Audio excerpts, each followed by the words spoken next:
شروع اللہ کے نام سے جو بڑا مہربان نہایت رحم والا ہے۔ اے محمد صلی اللہ علیہ وآلہ وسلم، جو کپڑا لپیٹے پڑے ہو، اٹھو اور ہدایت کر دو اور اپنے پروردگار کی بڑائی کرو اور اپنے کپڑوں کو پاک رکھو اور ناپاکی سے دور رہو، اور اس نیت سے احسان نہ کرو کہ اس سے زیادہ کے طالب ہو، اور اپنے پروردگار کے لیے صبر کرو۔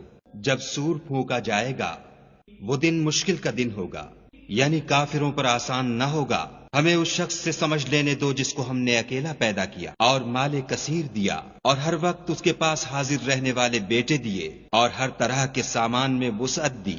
ابھی خواہش رکھتا ہے کہ اور زیادہ دیں، ایسا ہرگز نہیں ہوگا۔ یہ ہماری آیتوں کا دشمن رہا ہے، ہم اسے صعود پر چڑھائیں گے۔ اس نے فکر کیا اور تجویز کی، یہ مارا جائے، اس نے کیسی تجویز کی، پھر یہ مارا جائے، اس نے کیسی تجویز کی، پھر تأمل کیا، پھر تیوری چڑھائی اور منہ بگاڑ لیا، پھر پشت پھیر کر چلا اور قبول حق سے غرور کیا، پھر کہنے لگا یہ تو جادو ہے جو اگلوں سے متصل ہوتا آیا ہے، پھر بولا یہ خدا کا کلام نہیں بلکہ بشر کا کلام ہے، ہم ان قریب اس کو سقر میں داخل کریں گے۔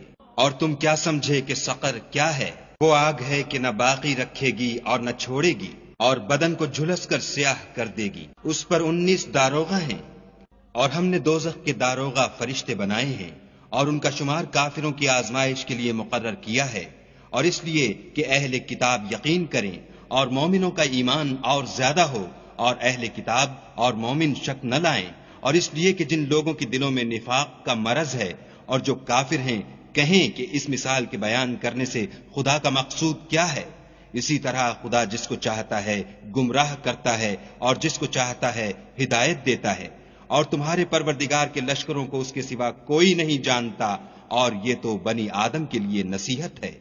ہاں ہاں، ہمیں چاند کی قسم، اور رات کی جب پیٹھ پھیرنے لگے، اور صبح کی جب روشن ہو، کہ وہ آگ ایک بہت بڑی آفت ہے، اور بنی آدم کے لیے موجب خوف، جو تم میں سے آگے بڑھنا چاہے یا پیچھے رہنا چاہے۔ ہر شخص اپنے اعمال کے بدلے گرو ہے، مگر داہنی طرف والے نیک لوگ کہ وہ باغہائے بہشت میں ہوں گے اور پوچھتے ہوں گے، یعنی آگ میں جلنے والے گناہگاروں سے، کہ تم دوزخ میں کیوں پڑے؟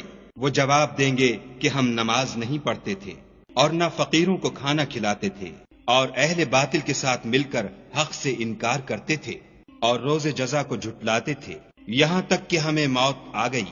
تو اس حال میں سفارش کرنے والوں کی سفارش ان کے حق میں کچھ فائدہ نہ دے گی۔ ان کو کیا ہوا ہے کہ نصیحت سے روگرداں ہو رہے ہیں، گویا گدھے ہیں کہ بدک جاتے ہیں، یعنی شیر سے ڈر کر بھاگ جاتے ہیں۔ اصل یہ ہے کہ ان میں سے ہر شخص یہ چاہتا ہے کہ اس کے پاس کھلی ہوئی کتاب آئے، ایسا ہرگز نہیں ہوگا۔ حقیقت یہ ہے کہ ان کو آخرت کا خوف ہی نہیں، کچھ شک نہیں کہ یہ نصیحت ہے۔